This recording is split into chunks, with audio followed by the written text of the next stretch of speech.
এখন আমরা দেখব প্রিপোজিশনের ব্যবহার। অ্যাট এর ব্যবহার, ইউজ অফ অ্যাট। অ্যাট অর্থ কি?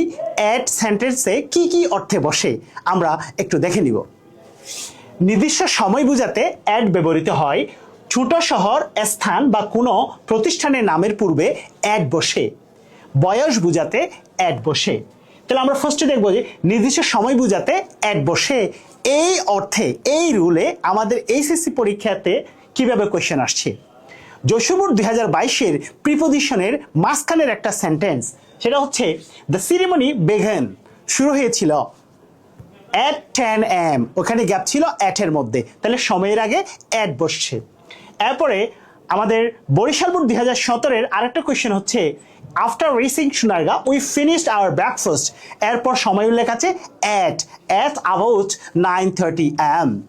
এরপর হচ্ছে ছোট শহর, স্থান বা কোনো প্রতিষ্ঠানের নামের পূর্বে অ্যাট বসে। এই অর্থে আমাদের প্রিভিয়াস ইয়ার এইচএসসি পরীক্ষায় কি ধরনের কোয়েশ্চেন আসছে।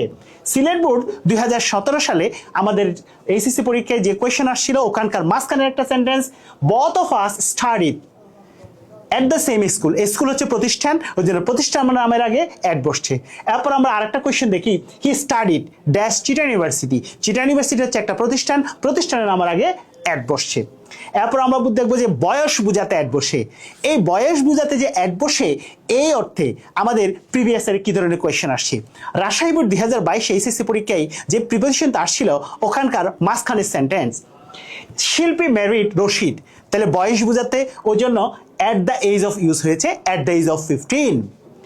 একইভাবে বয়স বোঝাতে he receive the Bangla academy award at the age of 29। এটা হচ্ছে আমাদের চিটাং বোর্ডের এইচএস পরীক্ষা 2017 সালের কোয়েশ্চেন। তার মানে আমরা দেখতে পেয়েছি যে অ্যাটের ব্যবহার হচ্ছে নির্দিষ্ট সময় বোঝাতে, ছোট শহরের আগে, কোনো স্থানের আগে, কোনো প্রতিষ্ঠানের আগে অ্যাট বসে, এবং বয়স বোঝাতে অ্যাট বসে।